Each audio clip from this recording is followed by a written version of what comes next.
What'd you do? There we go. I can't believe the cork just got stuck like Just that. went to go. Maybe I put a little too much torque on her. Been hitting the gym? Yeah, no, absolutely not. I'm actually having old man problems. I woke up one day and I got this terrible pain that shoots up my arm anytime I turn my hand inward. That's like what happened to me. Is that the same thing? You might have a trapped nerve or whatever. It's called something. I had to deal with it. I It's do terrible. have that. Talk to Bo about it. I did. He needled. I actually You saw did some him dry last needling? week and he needled me and he said it's a really weird spot. I was putting Penny down the other night, reading to her. I'm sitting like on the floor next to her bed, put my hand down to go push to get up, and I literally collapsed right on the ground because my arm just like gave up. It's like, wow, 38 is rough. Yeah, shoots right up Well, here. mine, it shot all the way up into my shoulder and the whole I thing. got your thing, dude. It was You gave it to about the me. same time of year, too, because I had just gotten the new bow, and I was like, what am I going to do? Terrible. Yeah, Bo said he might recommend me to a hand specialist that he knows. Interesting. I forget, there was like a name for it, but basically I had a trapped nerve, and then it like, I hadn't addressed it, so it like caused, there's like all these little byproduct issues. Leads to the other. Yeah.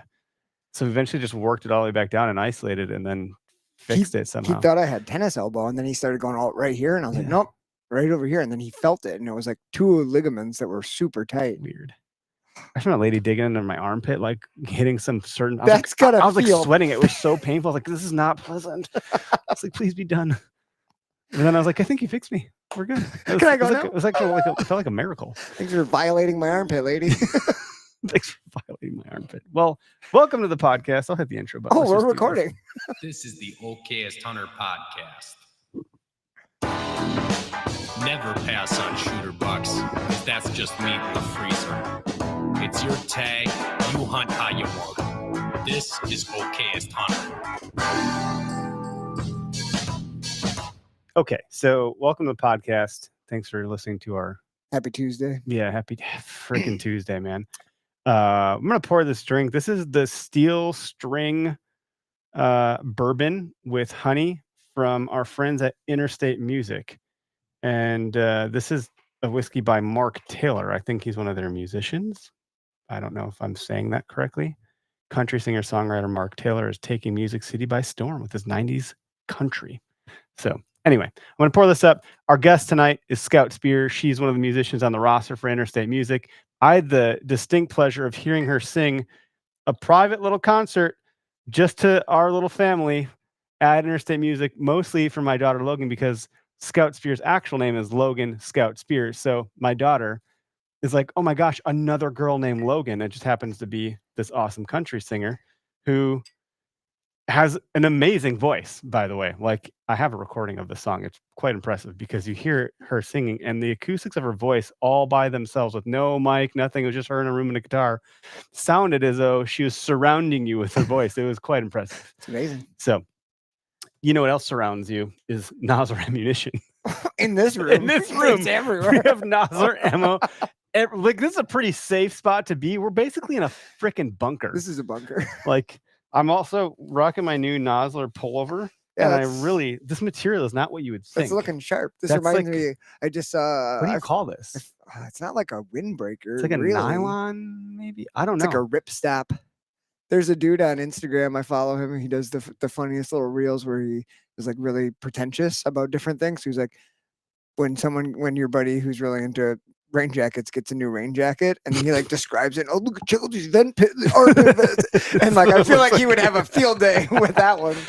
All the tactical pockets. Well, so Nosler's like merchandise or whatever, and this isn't like most brands. When you get stuff from them, they send you like a chintzy hat.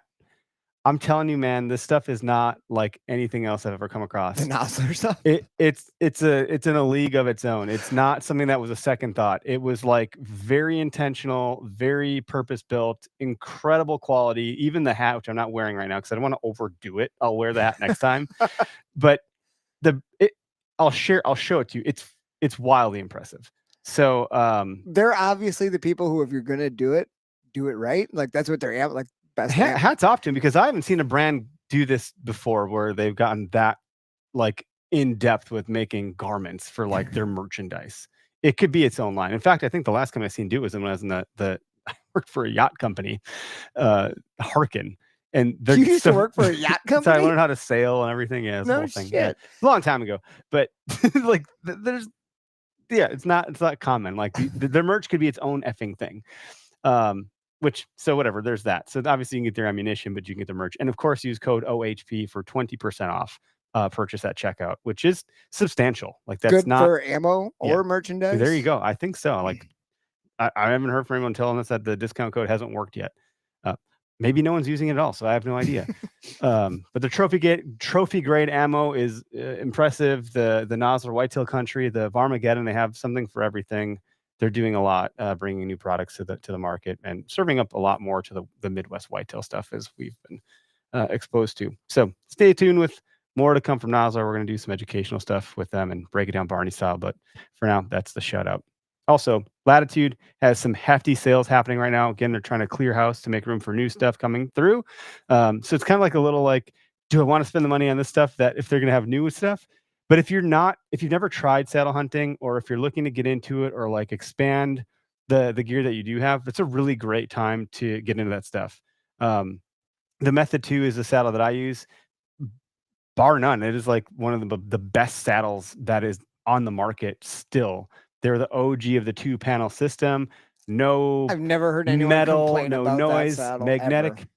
It's a great setup. And they have obviously platforms and all sorts of like rope or line, whatever the technical term is for that. Their climbing sticks are an industry Amazing. first, to a degree, of course, but I really like those sticks a lot. I love them too. And for those of you who already have a setup, just when you see these companies that make good products have a good sale, and I don't know if any of the like discount codes apply when they're having a sale. Maybe they do. Their maybe sales they are don't. better than the discount code. But like if they've got a good sale, like I have definitely shifted gears in the last 2 years, and I've started accruing gear instead of selling it because my kids are like knocking on the door, like, getting ready to hunt. And I was like, well, geez, once they turn, I'm not going to be able to like fork over $1,000 a piece to like get them a sweet setup. So I've just been slowly, accruing some gear and getting it ready for when the kids are ready. For that reason, plus all the videographers that we seem to hang out with. Heck yeah. We're always trying to get monkeys up in trees. Whether it's kids or camera guys. Yeah, for sure. So, and then you mentioned you're doing some antler work right now, which for those that don't know, Derek is an incredible artist, and you can be as humble as you want, but there's no denying when you look at the Fred Bear drawing here, it's one thing that we can visually see in this room.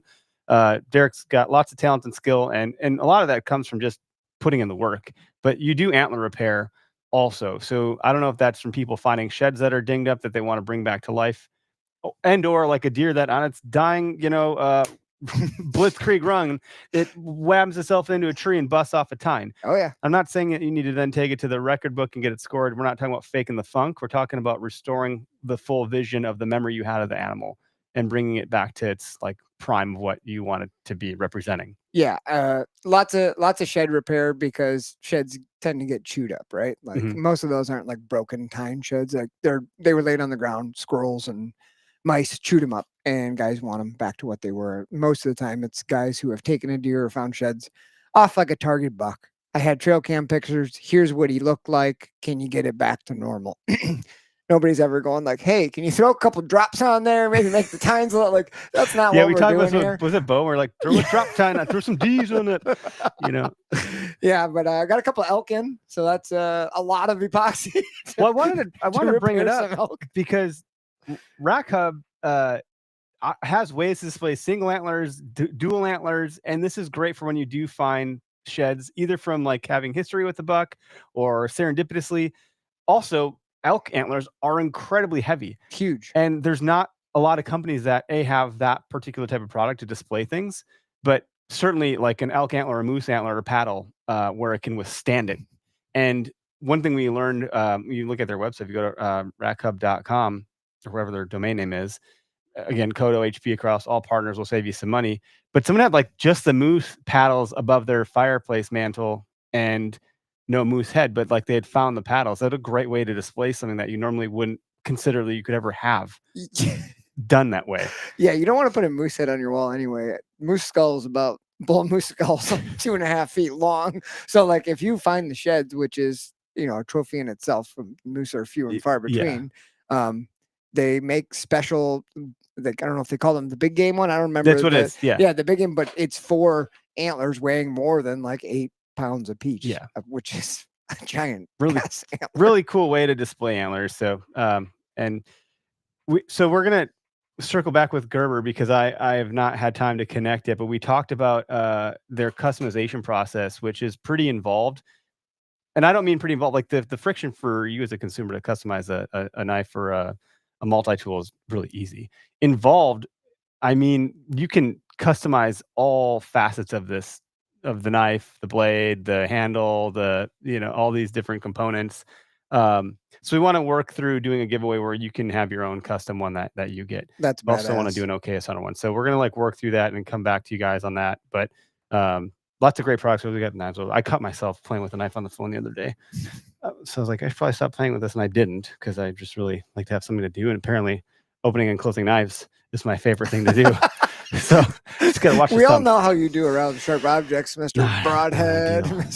Not ideal. But so, yeah, that's what we got. And with that, let's bring our guest on. No phone calls today because I just didn't get around to turning that on, but we will take comments coming in. So, Scout, thanks for joining us and listen to our BS session here. How you doing?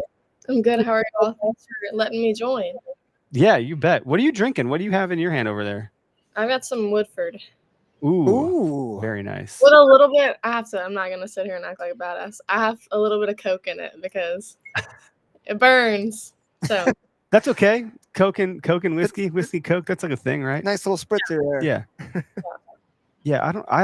I've gotten kind of, I wouldn't say snobby, but there's enough. I've had bourbon by itself with just on the rocks enough to I can now this tastes sweet. By the way, the Interstate one this is good. The steel string, it's sweet, but I think that's the honey that's coming through, and I can tell, and I like it. We did this was Eric's idea, Scout, but there was maybe it wasn't even your idea, maybe you just borrowed it, but there was this holiday bourbon bottle that's not my idea, where you just it seems like this gigantic pyramid scheme, but it actually works. You buy one person in this list and then blah blah blah, but eventually you get a couple bottles of bourbon sent to you from some folks that you may know or not know if everyone goes through with it.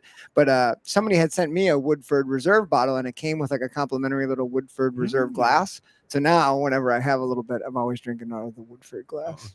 Very demure.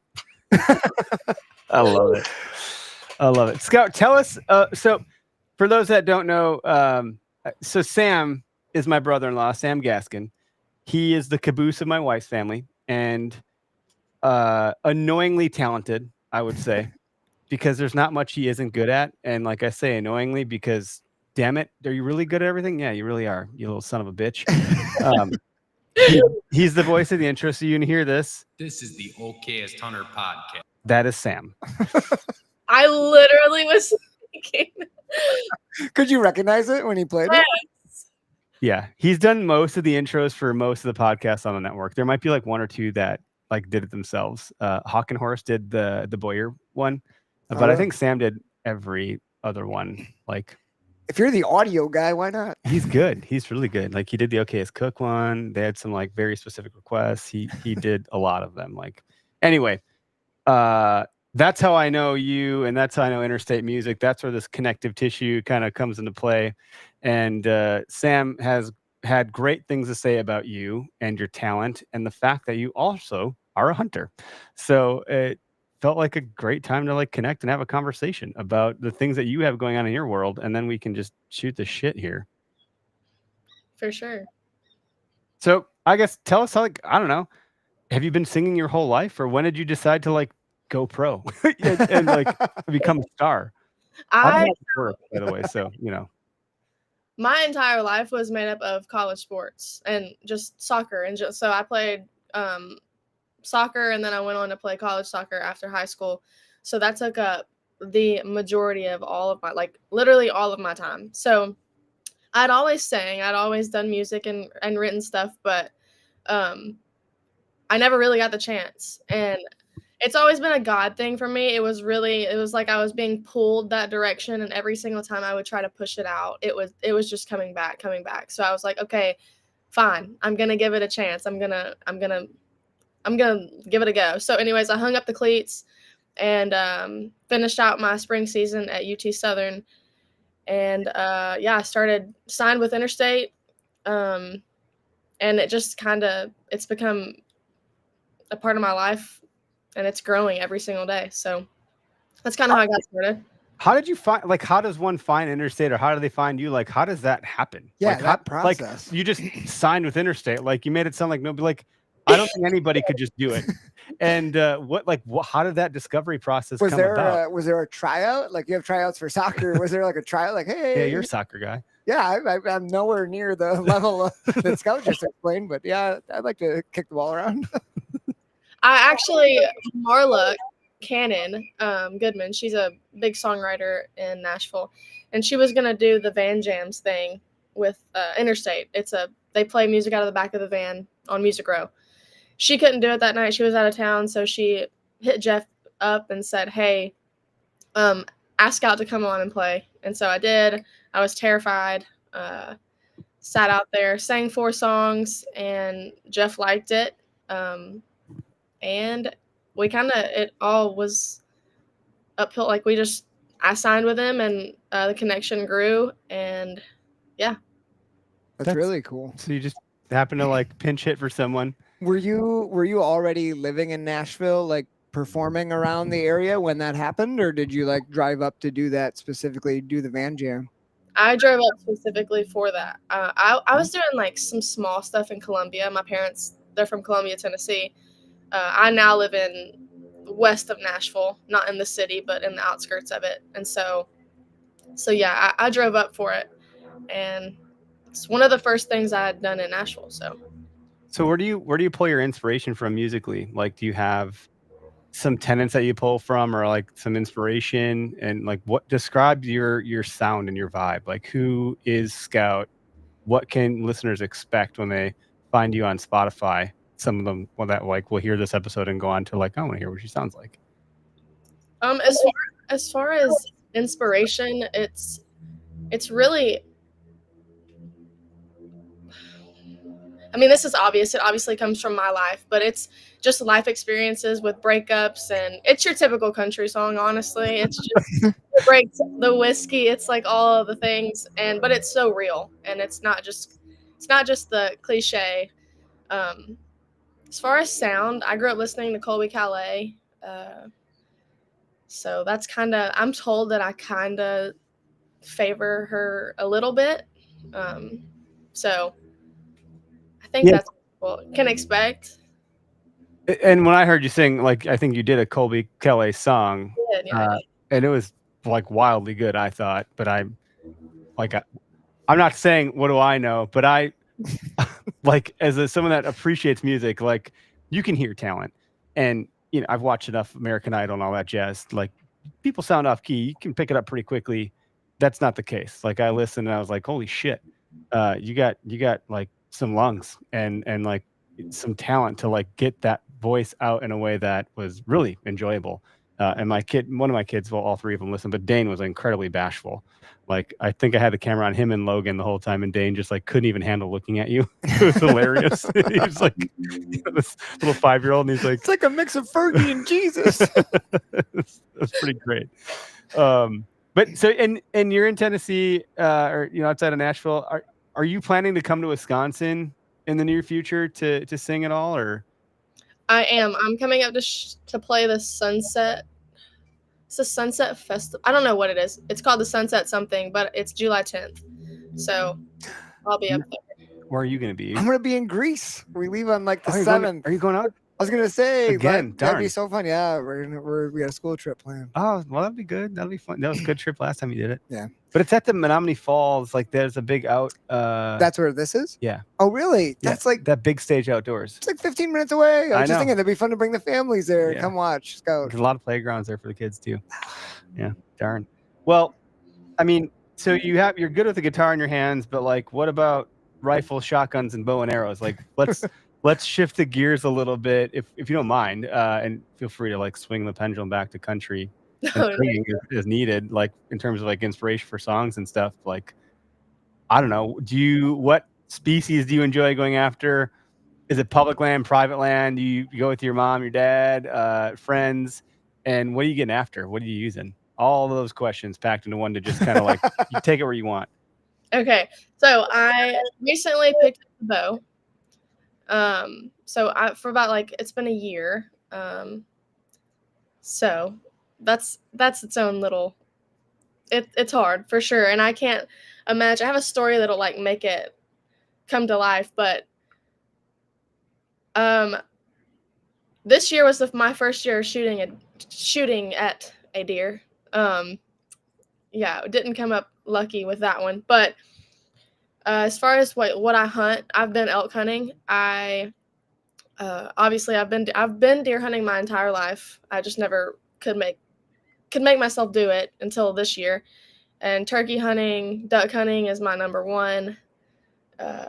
And fishing, anything outdoors. I mean, I'm all about all of it. So I'm actually going to North Dakota in October to duck hunt and goose hunt. So We'll probably have to get you on the Up Duck podcast to share those stories when they. Is that something you grew up doing? Was duck hunting with like family, or how did that all get started?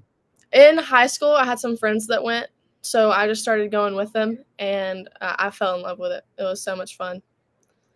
So, deer hunting and duck hunting are vastly different. Yes. Because one is boring and one is fun.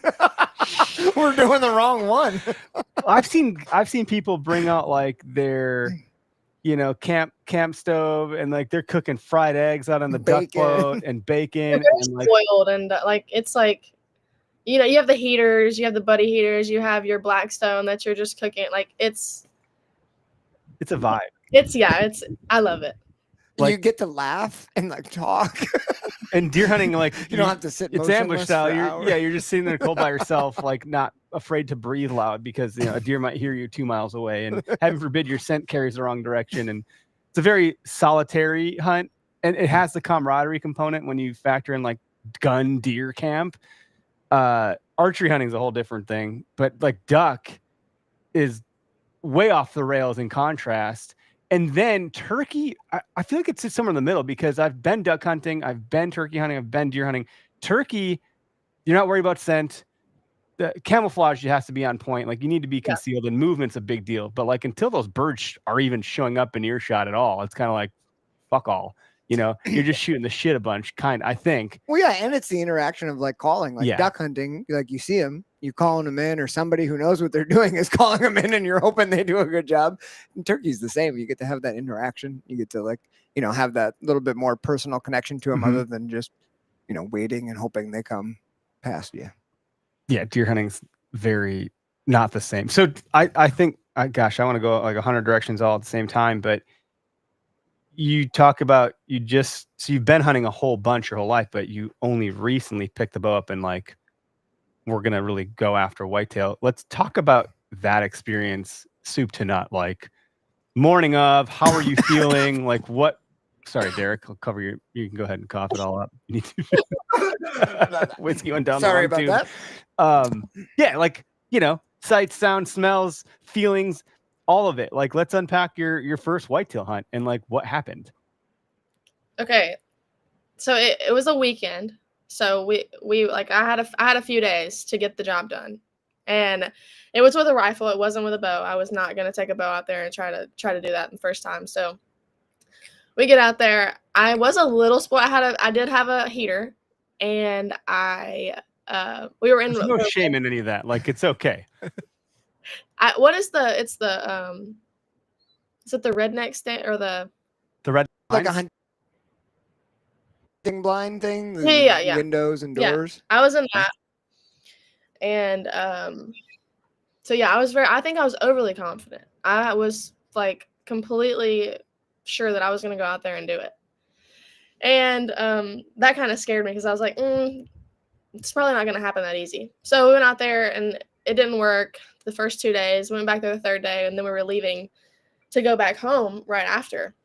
So I was like, okay, please just walk out. We'd seen so many like big bucks, and they would walk and like I couldn't get a shot.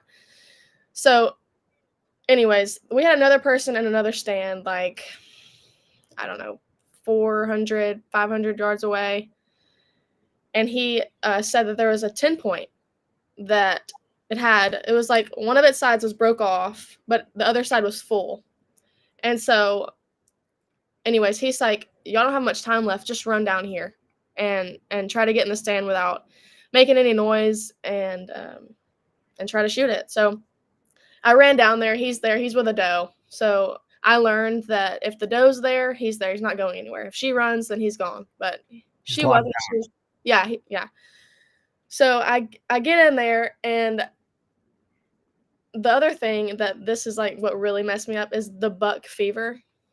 I genuinely thought that was the dumbest thing. I did not believe in it. My wife Holly thinks it's the dumbest thing. She's like, that's not real. Like, what's wrong with you? You're stupid. Yeah. And I'm like, you don't understand. Yeah, that's what I thought. So I was, again, the confidence was out through the roof. And I had been practicing, like, putting the scope on the does and, like, okay, this is where I need to shoot it. And I was, like, getting talked. It was whatever. So I was like, I'm not moving at all. I got this.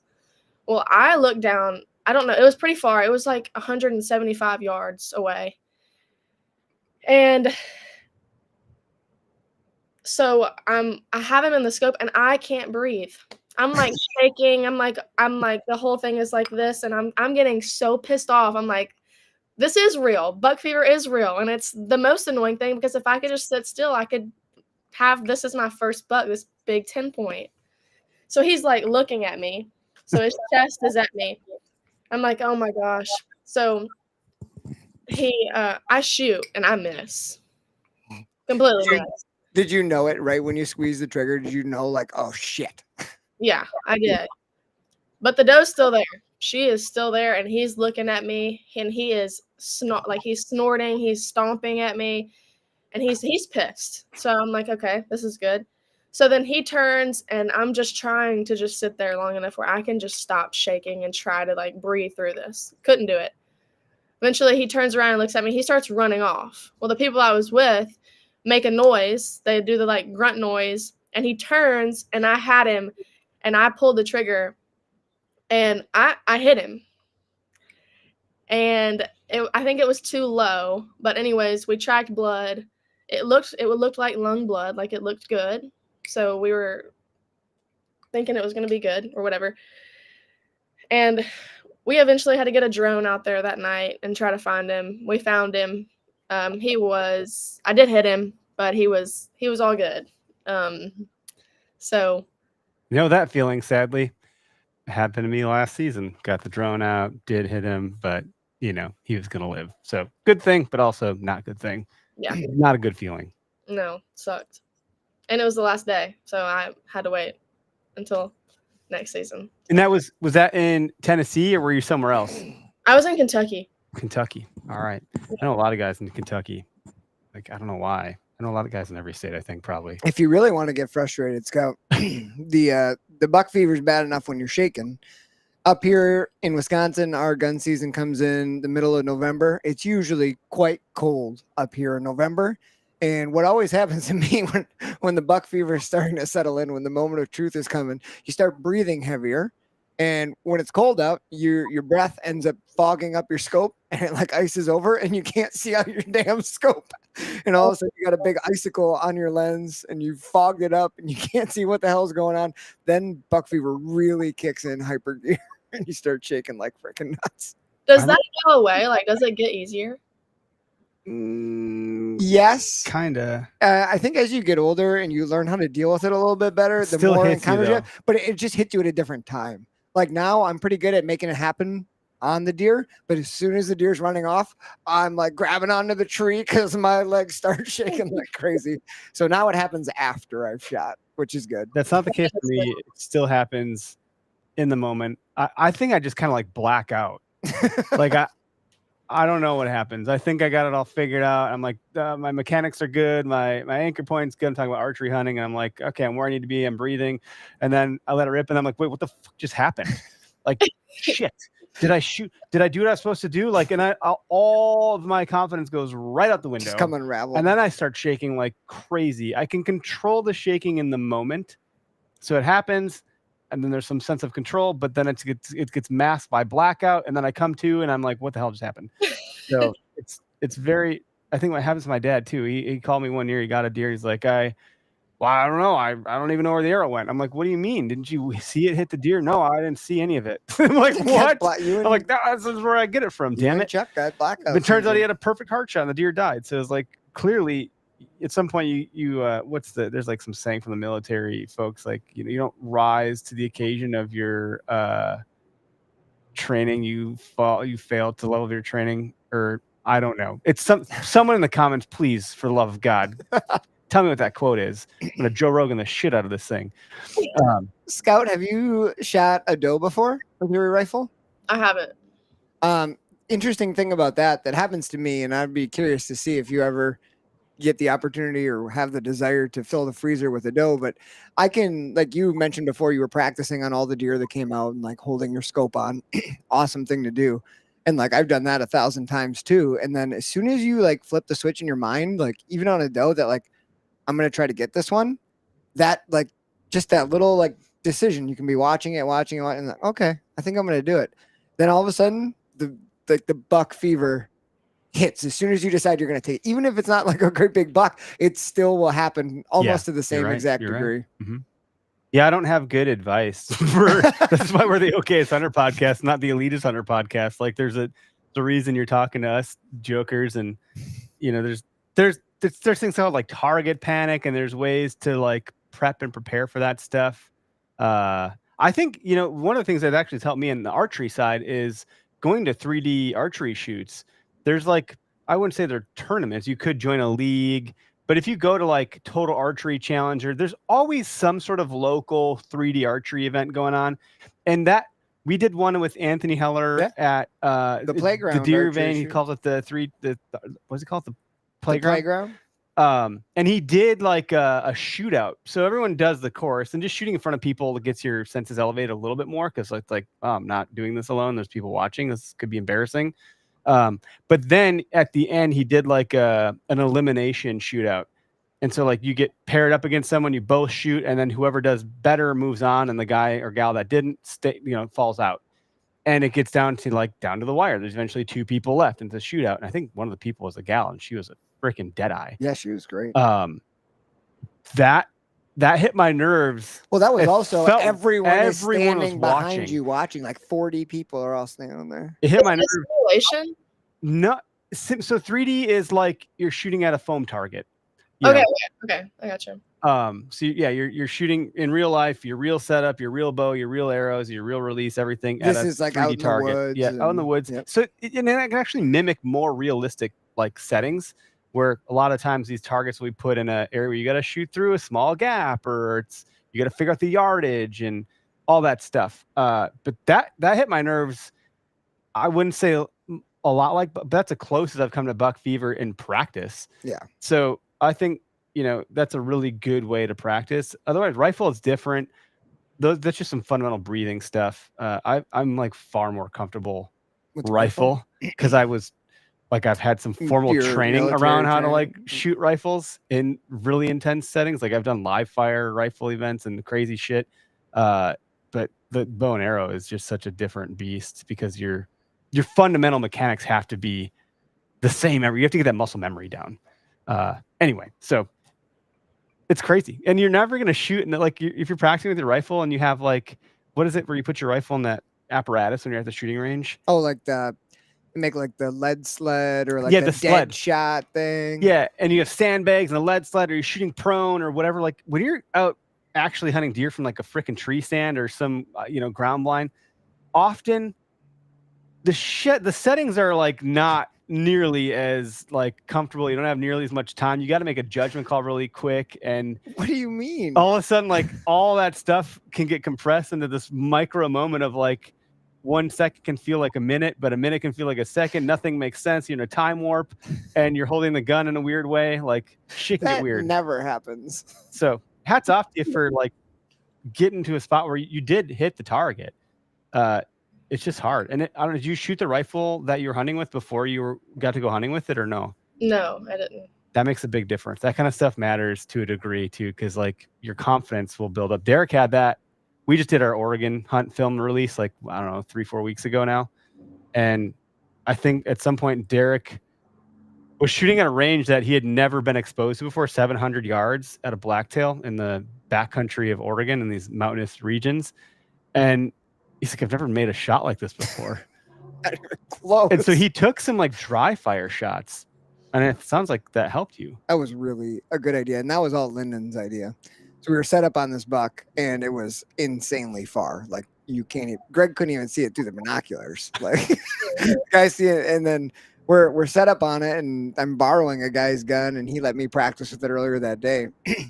But I was watching it and we're kind of waiting to see if anything else would come out before dark, anything bigger or whatnot. And Lyndon says, dude, you don't have a bullet in, do you? And I said, no, not yet.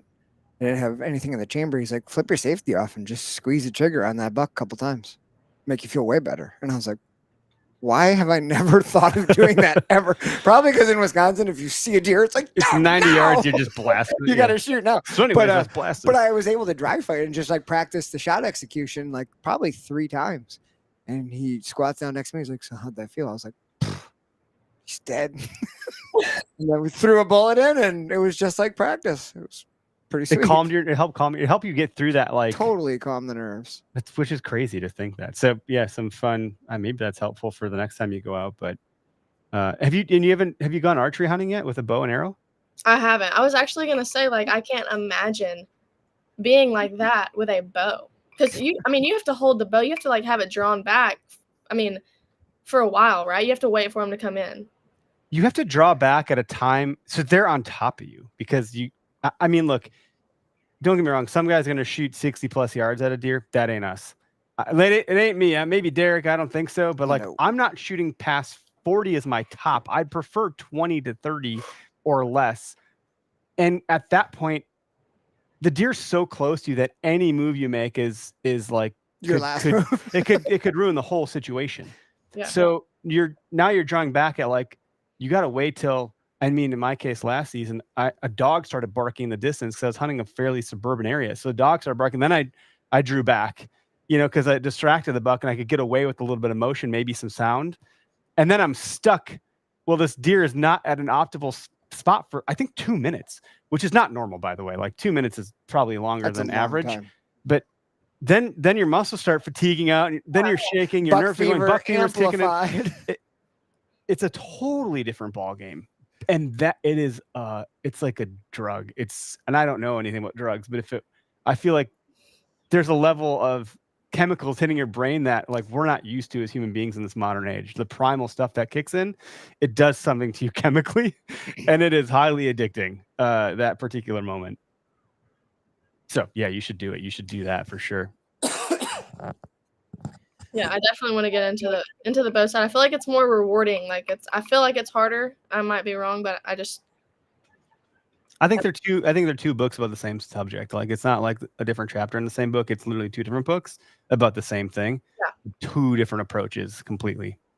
I think if you do what you're doing and you start as like a gun hunter, I think that's a great way to get introduced to the sport. Yeah. And then I think you appreciate archery even more if you've, done that in that sense. What is your, so you were in Kentucky when you had that encounter with the half rack 10-pointer. What did that deer camp look like? Was that something that was like family, or did you get invited down there, or how did that come about? It's my boyfriend's property, so it's family. Very cool. It's kind of nice to have that. Like, his family all hunts down there too? Yes. Yeah. So what time of year you start getting a bunch of trail cam pics and everybody being like, check it out, like look at our inventory?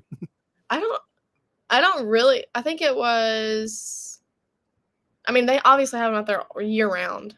But he starts showing me a lot of the pictures like 2 months before, and then they start doing their thing, and I don't know what goes on behind the scenes. I just take the gun out there, and I'm lucky enough to just get to go out there and just shoot it or try. Yeah, that's fun. Are you doing any turkey hunting out there or anywhere else for that matter? I am. Opening day was the 12th, so this past Saturday, in Tennessee. So when I get home, I'm gonna get after some turkeys. Heck yeah! Yeah. So tell us, have you've done that before? It sounds like we're talking off. I've always gone. I haven't shot.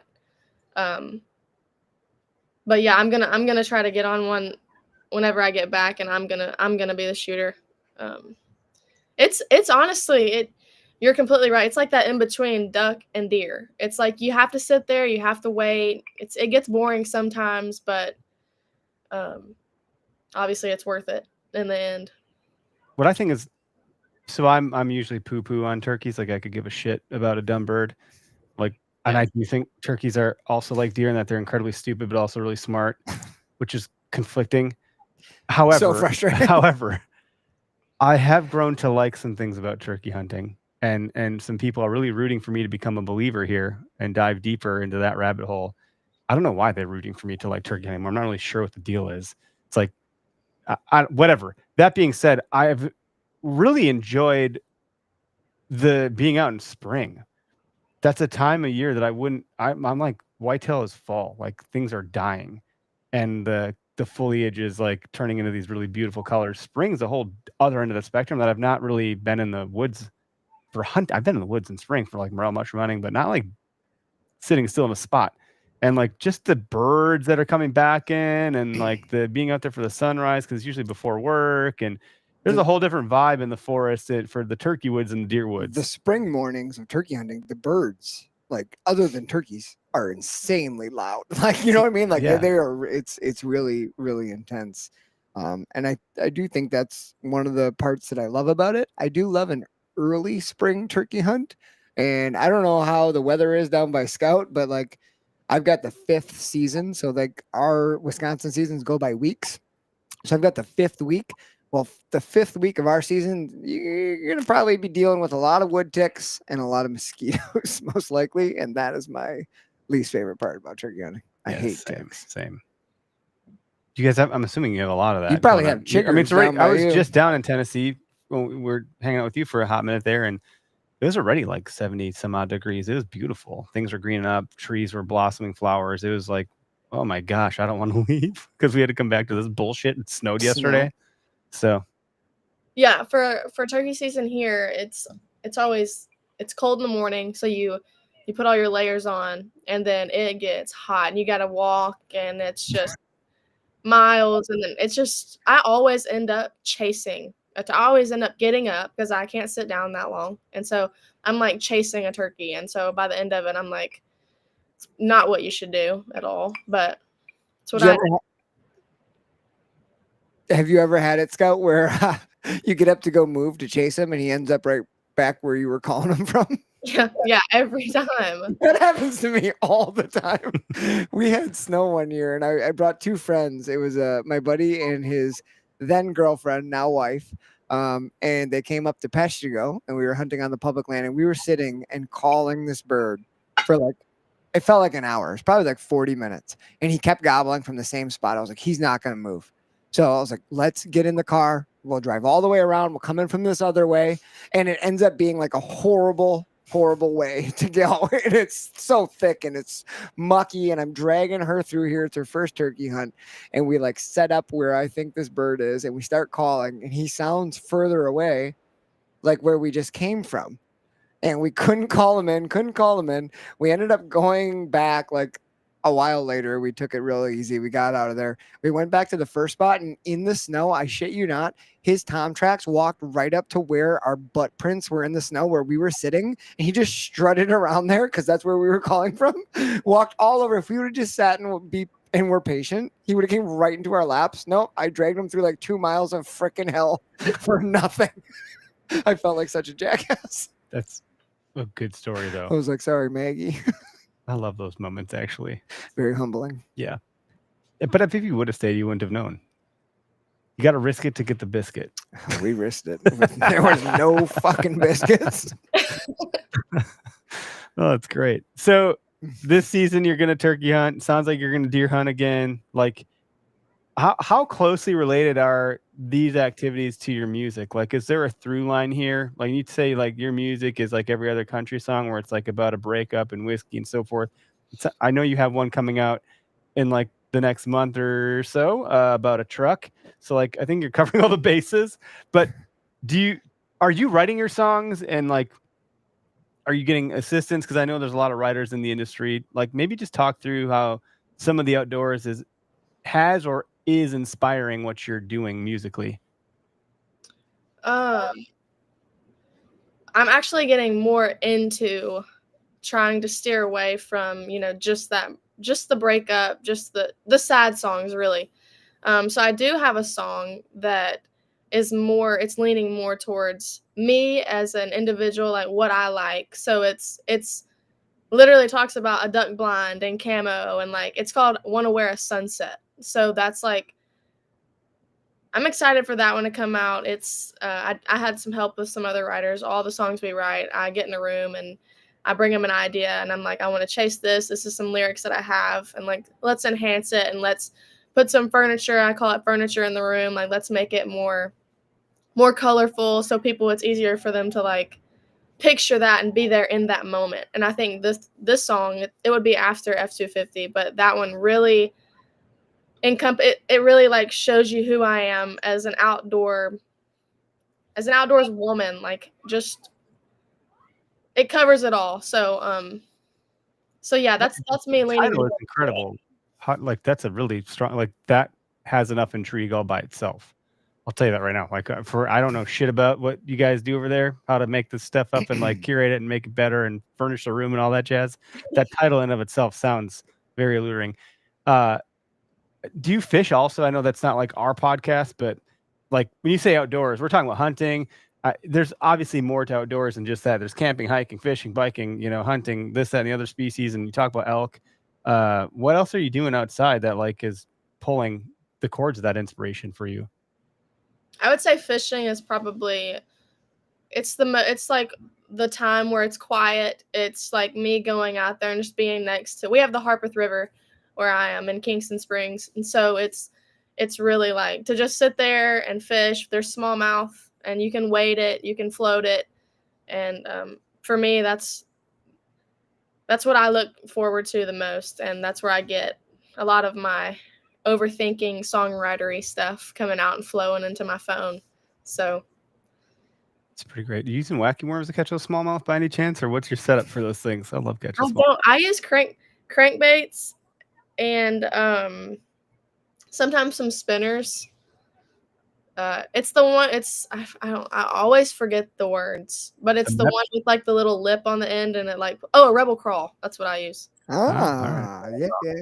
It absolutely tears them up in the Harpeth. Like, you can throw it in there, you'll catch a million.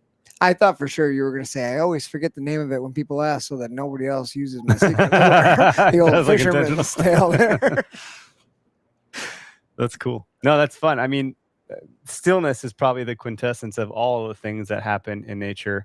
And we, as hunters, get asked, or not, I don't know if it's asked, or like the commentary from the non-hunting community tends to be like, well, I enjoy nature, I just don't kill anything. Yeah. There's a difference. Like there's a higher level of appreciation when you are hunting and you're about to take a life, and or you do.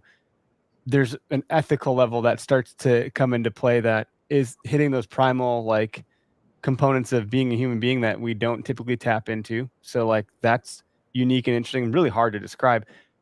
But your senses are engaged far differently when you're hunting something than if you're just sitting in nature.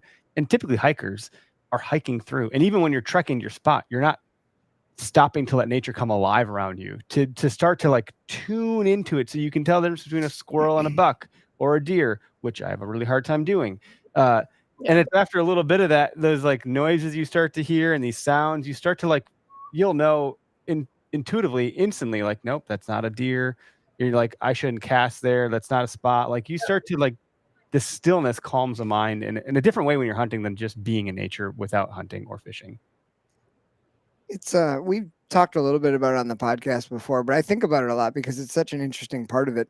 But we talked about that difference between being an observer or being an active participant. And in hunting, I think that feeling that's so hard to describe to people who have not experienced it, that when you take an animal, especially a lot like a deer, like it's a little bit different than a tree. But like when you take a deer, like it's not necessarily happy, it's not necessarily sad. I really do think it's like your soul's recognition of like the circle, like you are an active part of the circle. Like that's what you were put here to do. Like you are an animal, and that's like your primal that you keep mentioning, like that's you being an active participant in this natural community.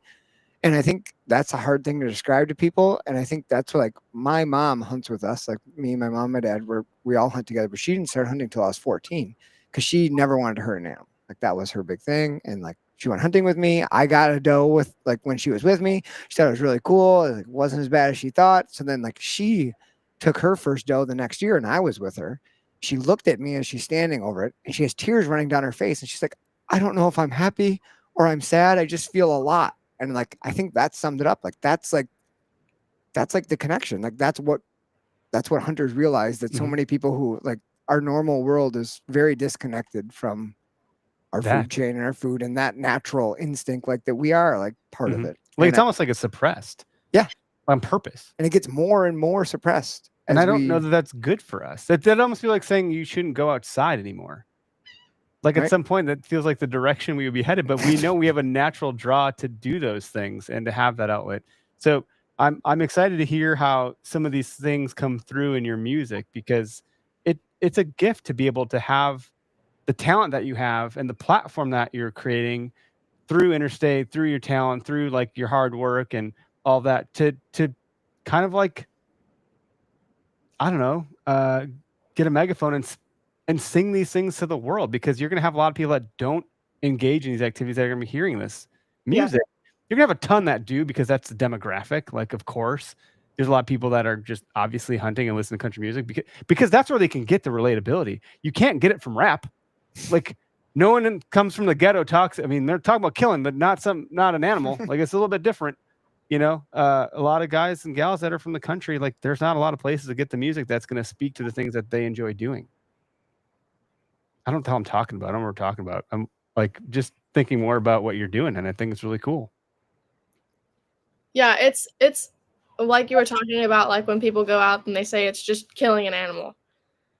I am a prime example of an animal lover. Like if you would have asked me years ago, are you gonna like go out there and kill something? Like I could never have done that. But now you look at it so different, and it is these feelings that are so, you just can't describe it. It's like it just doesn't feel like you're doing something wrong. It feels like you're doing what you're supposed to be doing. And it's not, I would never hurt anything just to hurt something. It's like, you're right. Like, it's so hard to explain, but I think you just have to feel that feeling, and you really do become one with all of it. Like, it just feels like, I don't know. I don't know. It's a crazy feeling. It's really hard to describe. It's like, you're joining the circle of life. If I'm quoting the fucking Lion King. Yeah. It's just Beautiful. It's crazy. You're participating in something ancient and wholesome, and then to bring matters home, like this is a word that Chris Wansettler from the OK's Cook has illuminated me to. I had never knew about this word, and it's not groceries, which is a really funny other topic. It's commensality, which is not common sensality. It's commensality, which is this act of coming together over food. And particularly, in my opinion, when we are talking about that on a hunting podcast, it's coming over food that we had the active participation in, like taking and preparing. And that prep comes from the shot placement, dragging it, getting it somewhere where you can get it cooled down, hung up, and then break it down. And whether that's you taking it to a butcher, which is totally great, or doing it yourself. And if you do it yourself, holy shit, is that a process? That's why it's called processing. Like, let me tell you, it's a fucking process. When you process your own food or kill your own food and drag your own food and all of those things, you're shooting ducks out of the sky, or turkeys out of the blind, or whatever, deer, and then you grill it up or you cook it in a slow cooker or whatever, you taste every morsel because you remember how much fucking work it was to get it done. I think I bragged to you. This was like one of my biggest braggy moments that I had. I try to be fairly humble, but my son, who just turned 8, he made venison chili. When was this? About a month ago. Okay. He was really hungry for chili, and he's like, Dad, I really want chili. I was like, let's make chili. So I took everything out, but I made him do it all. Like, I was like, hey, you do it, So he cut open all the bags of meat and opened all the cans of, tomatoes and this and that. And he made venison. And I feel like that was like a really, really proud moment for me, because I've always like the hunting part, and like the kids have gone out and helped recover deer with me, so they know how important that is. And then like they helped me process and they helped me grind all that meat. And now my son was able to prepare a dish for that. Like that just hit Full me. Like, circle. I felt like I was doing And a generationally really good full job circle, of like yeah. instilling it in my kids. Like, this is why we do this. And like, this is the process. And now we all sat down and like, this is so good. Like, good job, bud. Like it was like a moment, dude. That was a big moment. Did you cry? I am now thinking about it. I would have been tearing up like for sure, dude. If I had any skill, I'd write a song about it, but I can't. I'll leave that to Scout. You could draw a picture. Draw a picture of You're an artist, just not vocally. So I got to ask you a question, Scout. Obviously, you're no stranger to putting in hard work and grinding as a college athlete. That's a huge part of what you did and your success in your sport. How has that been in Nashville and dealing with your music career? Has it been harder, easier? Has it been like eye-opening as to what that's all entailed, or how's that all going? So are you asking if like how soccer and my competitiveness impacted music? Or like I would love to know that, but also like just like how difficult and like how much you've had to grind to get your music career up and running, or like did it come together easier than you thought? Or with that same level of confidence in the deer blind as that translated, that come from your I'm gonna sing and like it's gonna just happen. Like obviously it's a grind, like it takes a lot of effort. It's a crowded space. Honestly, it's happened a lot easier. I'm extremely grateful for all the people that I know and everybody that's helped me get to where I am with music. I've definitely been lucky enough to skip a lot of steps. I do have to work hard. I do have to, there's this new age is social media. So I'm sure y'all have the same like obstacles with how do you get your podcast out to so many people, because it's just everything's based on social media and how you distribute that everywhere. So that's been the most challenging part for me. But yeah, I've been extremely blessed with everybody that's helped me get to where I am. So it has been hard. I have a lot of work to do and a lot more. I mean, so much more growth. But I know I mentioned this earlier about the God thing. I just know that it's in me. Like I know it's there, and I know that this is what I will do.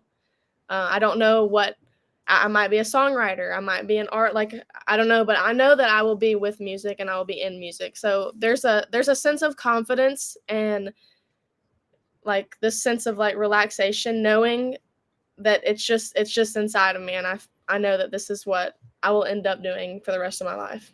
That's cool. That's really cool. I mean, we'd be happy to send you some OKS Hunter hats, and we're going to, by the way. But also, like I joke because I don't even know when or how it came to fruition, but Lainey Wilson was wearing OKS Hunter hats, and I think it was right when like the bubble was bursting around her in her career and her fever pitch, because we had sent hats to Megan Patrick. Mm-hmm. So, and I think she just had me hang out with Lainey that night.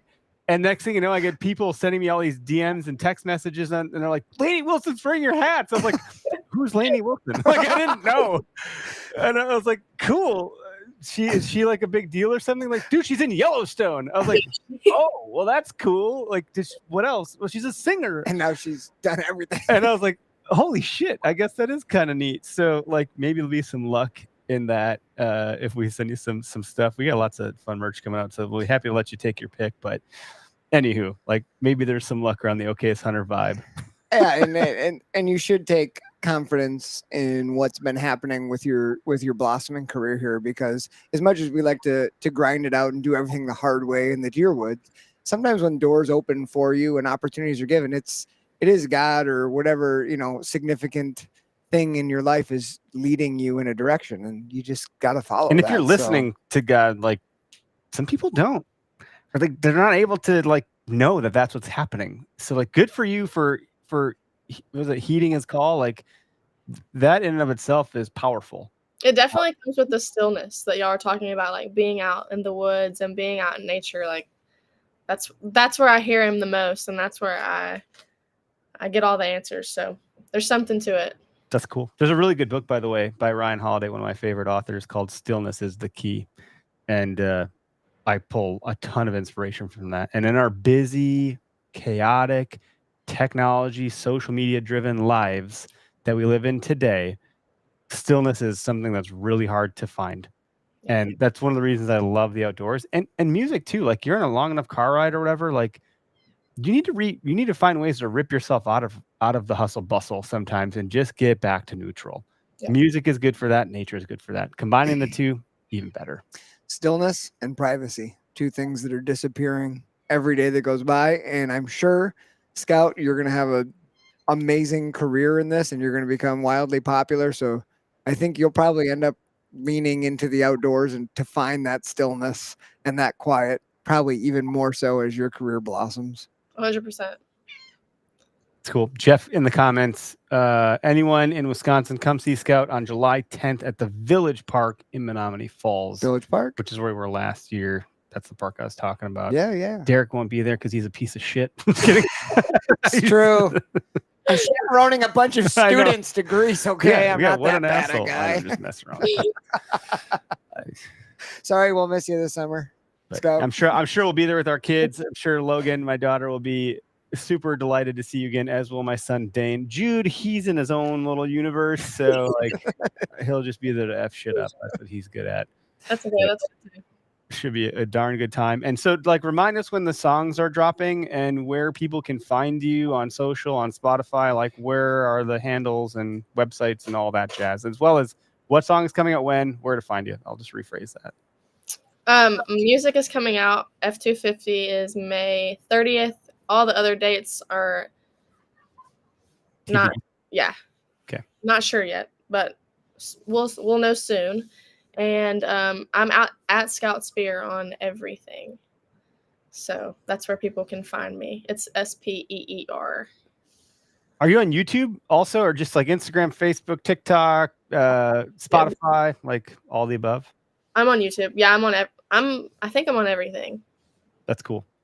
And Interstate Music's, I'm assuming, like helping out there a bunch. Hopefully, helping out a ton. Yeah, it's hard work. It's a lot of work. Like you said, anybody that's like, I would like in podcasting, writing a book, becoming a musician. At some point, everyone has to become a marketer. Like, I'm not comparing those things because like doing this podcast is relatively really freaking easy in contrast to writing songs or a book. But at the end of the day, we all end up in the same place. How the hell are we going to tell people about this? Exactly. So, and through marketing career. Yes. I do love marketing a ton. It's one of my favorite things, oddly enough. I don't know why I like that. I just get obsessive about it, and it's a lot of fun. It's like a never-ending puzzle, which is like deer hunting. It's a never-ending puzzle, one that you just try to get better at every year, but you only get like a few months out of every year, and then you got to take a big, long break before you can try again. I was just out before I came to podcast trying to put a few puzzle pieces together. How'd you do? Yeah, I found some really good stuff. You didn't find any sheds? I'm no surprised. sheds. No. Oh, Tony, what is this comment here? Walker game ears are nice for combining stillness and music while in the stand. I've wondered about this. I'm like, I'll bring a book or I've tried that in the past when I was younger, when I was like, this is boring when I was a young fella. And I was like, I'll listen to a book or something. And I was like, I can't hear anything now. I can't even put a hat on my ears. There's no way I can listen to music in the woods. Same. And then you think, then I feel like then a deer would hear that, right? Like, because their hearing is so good. That's what I would think. We play something good, like We're in a Sunset. Maybe. You could play your kill song. I think that would be incredibly badass to like, you know how like baseball players have their walkout song. And like movies have the slow mo, and like all of a sudden the buck shows up. I'd be like hitting play on my Spotify, like F250, go, boom, bitch! Like I'm gonna like Metallica. Here comes the boom. Enter Sandman. You're done. Go to sleep. I don't think that's practical, but I love in my brain. Idea. I would love the idea. That's a marketing idea right there. That's a 100% a marketer. Like there's like what's that movie Boondock Saints where he puts the music on when he's solving a crime, you know? Like you could do it when you're scouting. You could do like this Ludovico Einaudi piano, you know, concerto. I like to play classical music because it opens my brain to scout more scouting opportunities. Oh, that's a scene we should recreate. I already see you taking that little AI, whatever you created, okay, as Hunter bot, and having him do a walkout to some song. I know you're already thinking about it, you sucker. I can't act on every idea I have, sadly. I don't have the resources, time, or money. You try. The ideas are always there. Yeah. Well, Oh. it's good to chat with you. It's cool to learn more about what you have going on. And certainly, if you haven't heard of Scout Speer already, please go check out her music. You will be impressed. I promise. It would be hard to have someone on the show that we didn't believe was talented be like, oh, your music's good. In this case, it really is. It's like, you know what I mean? Like, I can't get behind shit I don't believe in. So, Well, thank y'all for letting me join y'all, and I really appreciate the opportunity. I love what y'all do. Yeah, I can't wait to watch y'all grow, and I can't wait to rep the merch. So Sweet. yeah, we'll be sending you a bunch of it. So thank you so much. And everyone that tuned in and commented, we appreciate y'all a ton. This will be in podcast land this evening at some point when I get around to producing it. Scott will tag you and everything, and hopefully get a couple new followers that are rooting for you in the deer woods and the turkey woods and in the duck blind this season. Yeah, keep us posted, Scout. Great to meet you. yep. So thank you.